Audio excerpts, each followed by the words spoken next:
Thank you very much, Heide, for this introduction, and thank you all the organizers and people responsible for this wonderful event. It's a real honor to be here to celebrate Heide's life's work. I suggest that we change Heide's name. It's Heide Göttner-Abendroth. And I wanted to start by noting that when we celebrated Heide's 70th birthday in St. Gallen, I was quite horrified when the local press made fun of us as the Amazons on horseback. But now, actually, thanks to Heide and the other members of the network, I realized that they were right. We are Amazons on horseback.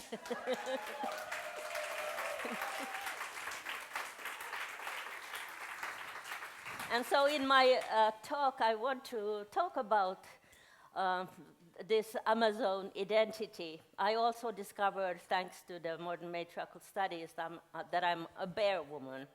So my identity has gone through a lot of changes. I want to talk about Heide's contributions and her methodology in the context of my current research, which is on Terra Feminarum, the land of women and of Amazons, on which I have uncovered much new information since the last times when I was presenting research results on this topic. So, as you all know, Heide has published a wealth of books, and I just read yesterday that she was happy to call herself not just a philosopher, but an artist. And I think that this holistic worldview that is part of her overall vision is very empowering. And because in this network there have been goddess artists, I've also taken that new identity and will honor Heide later on today with a quilt work of Heide Göttner-Abendroth. So in her major work, she exposes the many stereotypes and false ideas about matriarchies and develops a rigorous methodology.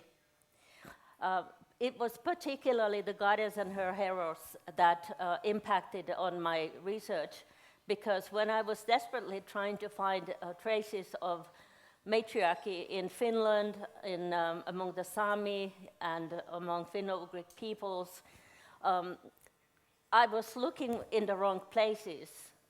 I found the work of Anisimov and Taplika, who refer to matrilinear cultures in this area, but they were dismissed as only Marxist ideologies. So that research was not supposed to be quoted. But finding something like the great goddess of the North was not possible. And I am very grateful that I learned from Heide that you have to be a detective to do work on matriarchy.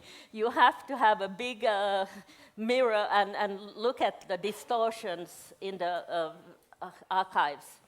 And I found lots of male gods, and thanks to Heide's methodology, I was able to detect behind the layers of history the historical level and the goddess that had been transformed. And as a politician, I have also been spreading her political vision, but I can tell you that the 50% of resources to women and the 50% to men has not been very successful. Okay, so I have been visiting this land of women, and the reason why it has taken so long for me to discover it, and I'm still the only one in Finland probably referring to it, is that there's a long tradition of scholars in the Finnish history arguing that all these references to the land of women are just fantasy and fairy tales. And I believe that too.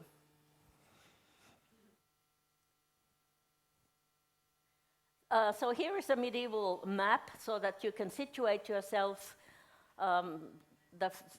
Finnmark is Norway today. Skrifinja, those are the Samis. And Bjarmia is the magical, mysterious land of the Golden Woman, Zolotaya Baba, which is one of my research topics as well. And where I claim that in all of this area and further south towards the Baltic Sea and Estonia was the land of Amazons and women. So here's one definition of Bjarmia, because you probably have not heard of it. So it's a mystery territory to which Norse legends refer. And of course, if the Norse legends refer to something, then it must be fantasy. But now more and more scholars have agreed that it could be the original site where the Samin, the Finns, and other Finno-Ugric peoples resided. And it was full of sorcerers and shamans and women who could who could tie the wind and drown sailors. So it was a very dangerous place. So to give some ideas of Göttner-Abendroth methods, which probably a lot of you already know, I just wanted to remind that these were the important elements in my own research.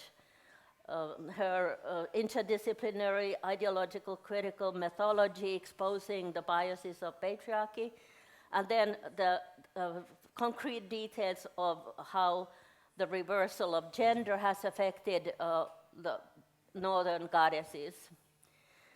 And in the Finnish epic Kalevala, for instance, there is the Golden Woman, but she is presented only as the alchemical fantasy creation of the primal smith Ilmarinen. So Hephaestus has written about the similar golden women, which are only the results of male womb envy and engineering skills. But of course, they are not alive.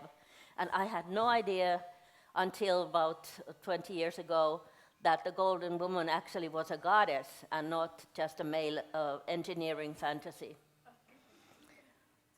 So this reversal of phenomena that were formerly sacred and central to matriarchy has also been very important for me. And I spent all my summers near a sacred grove, a sacred mountain, but it was always talked about as the Devil's Mountain, and I was scared of it. Now I realize it was a great places of goddess worship. And all of the methods that Heide has been referring to, like absorption and deformation of matriarchal figures and ways, the usurpation and changing of symbolic patterns, and the fusion of patriarchal gods with the matriarchal cults of the conquered peoples, and their consequent set of shifts in meaning, all of this is found in my research. I have a few copies of my book on the Finnish goddess mythology, which also includes explanations of Heide's and some other scholars' important methods for revisiting history as herstory. And particularly this primordial deity, Zolotaya Baba, I was shocked to find that even today in encyclopedias in Finland, they refer to her as a man, even though she looks, all the depictions make it absolutely clear that it's a female goddess. But still, they either talk about her as in a gender-neutral way, or use the word, the male gender, and in English, all the translations from Russian and from other languages translate her as he. So this translation bias of he also is a problem. Oh, what did I do? And all of these elements to which Heide refers about the nature of matriarchal societies are also present in what I've been doing as research. But when the scholars list these elements, because they often do say that the pre-Christian worldview did include these elements, they never say that they were matriarchies. So I have come up with a concept of a pagan patriarchy, because when there's talk about paganism in Finnish scholarship, the male gods, pagan gods, are okay. Everything is okay as long as the deity is male, and as long as you don't say the word matriarchy.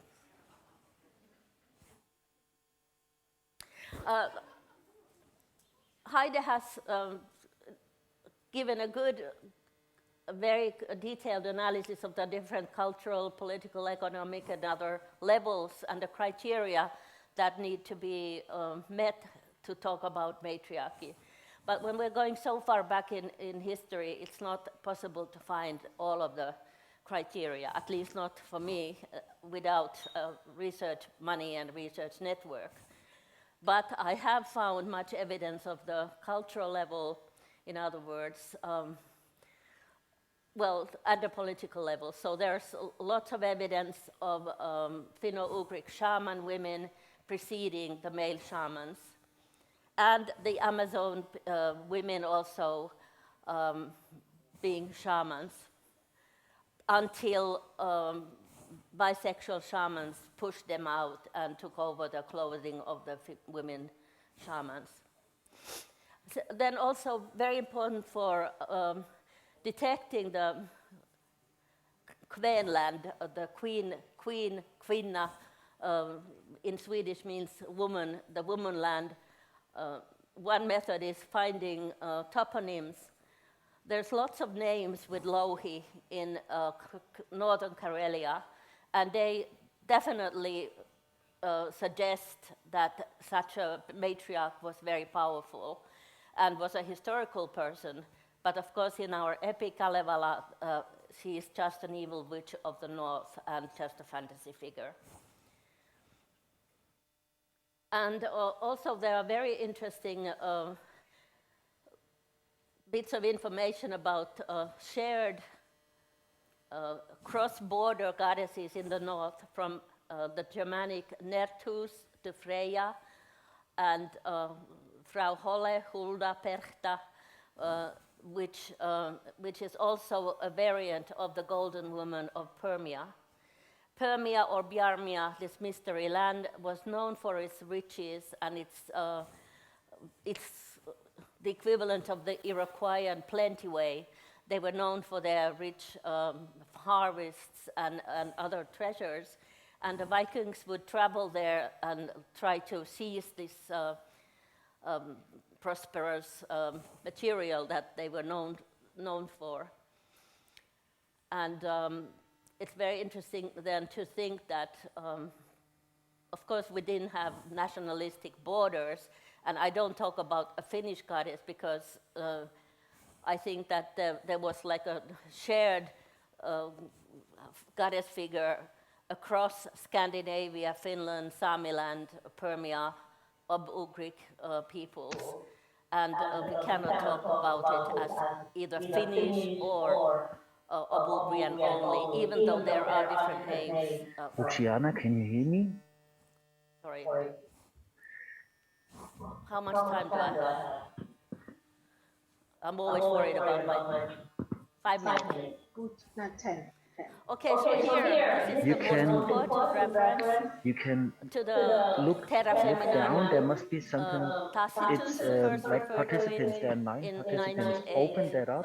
Common Era. Ja, ich kann Deutsch. And these other guys Is that in Deutsch? also, especially Adam Bremen, mentioned a land Können Sie mich east of verstehen? Sweden that was not just ruled by women, Sie müssen as bei it den having an Teilnehmern, das ist occasional ganz unten queen, links, but very das vividly müssen Sie run by öffnen women. Ja, und dann? And Tacitus was und dann gehen Sie outraged auf that these were Cecil. such degraded people Ganz that they were rechts gehen Sie dann auf Meer. enslaved by women. Ich kann das nicht machen, Sie muss das machen. Adam of Auf Bremen Meer refers und da to a land where women are können Sie dann claimed to Cecil have zum killed male Co-Host ernennen. invaders by poisoned water. And they also refer to Amazons who they situated living somewhere near Finland and maybe Estonia with its islander women. So all of these references to the scary man-killing women, they are also present in the Finnish epic. They talk about the man-eating north and its leader, Louhi. And it's, you know, most Finns still believe that it is just a fantasy, just a fairy tale. But thanks to Heide, she also pointed out that the fairy tales and mythologies contain historical evidence of cultural systems, and they are not just fairy tales. And when I realized that, I have found a lot more evidence in our stories to show that there was a different time. And this was big news. 2 years ago, all the major newspapers said that they had discovered the last matriarchy of Europe in a tiny Baltic island where women are in charge and weddings last for days. And mostly it's inhabited by elderly women, and it's a matriarchal society. So Tacitus was not talking about a fantasy. He was referring to a real land of women. And it's really hard now for any scholar to claim to refer to this as a mere fantasy or misunderstanding. And there's lots and lots of evidence also in terms of language. This is to show you the map so that you have an idea of Kvenland being the area of Finland, Karelia, Samiland, and actually what's missing here is Estonia, which is also a Finno-Ugric language. And I'll give you a few pictures also of this Zolotaya Baba, because the identity of the goddess is very different from our human anthropocentric notion of the goddess. In other words, the goddess is a hybrid of animals and humans, and combines genders, generations, species. Normally there's an eagle or some other bird on top of her head, and the whole structure of the Permian bronze casts which depict her show that the goddess is in fact a representation not just of nature but of the three-layered shamanic worldview, where you have the upper world of the spirits, the central world of the living humans and animals, and then the underworld of hibernating animals. And that's in the hibernating world of bears and hedgehogs. You have also some of the proof that I have found that the bear religion and matriarchy go together. In the Paleolithic era, the main religion was the bear religion, and because it's time-wise it's the same period as the Venus figurines, thanks to this network and our work, I've now connected those two. And Joan Marler and Harald Harman and myself, we are now, and Barbara Mann, we are now investigating this bear religion in a serious way. And I would have so much more to say to Heide about the colors of the goddess colors, red and white. Red, life force, white, black is the death. And the rebirth colors, they are also present in the bear religion in the old artifacts. So it's very interesting. Okay, and here's one version of by a modern artist of the Ob-Ugrian golden woman, linked with mountains and menhirs and special places in nature. So I have to go a bit further to show you the latest discoveries, linguistic evidence, because that's something that I wanted to draw attention to. The Vanir people, I'm sure a lot of you know about the conflict between the Vanir and the Esir in the Norse sagas, and Heide has written about them too. But what I didn't realize, and that was just recent that I've discovered it, is that within the word Vanir and its associated words, there is a reference to a peaceful nation, prosperous, rich, peaceful, matriarchal people. And of course, for instance, the words Vanir continue to intrigue linguists who have found that the word contains Venus, love, Vunjo, joy, the Icelandic words Vina, Vinur, friend, Vin, Osis, Una, enjoy, to love, and many words in Swedish referring to vänlig, which mean friendly. So the words also are linguistic references that peaceful Vanir type people really did live on this landmass. And in Finnish we have vanhat, vana. The Estonians have vanatru, which means the old faith. So I'm finding more and more of evidence of the old faith, and my conclusion is that we need to expand the notion of the old Europe by Gimbutas to the north and recognize that actually the Old North is all of Europe and probably all of the North, Siberia, Samiland, and so on. So I thank very much Heide for giving me these methods for finding my own land of women. And by the way, I don't think that they were killing men with water necessarily, because the rusalki in Russia are fantasy figures that defend their territory by different tricks. So again, fantasy might in this case be true, that they might be fairy tales. And it's very hard to distinguish the reality and the fantasy, but I keep on working on that. So thank you very much.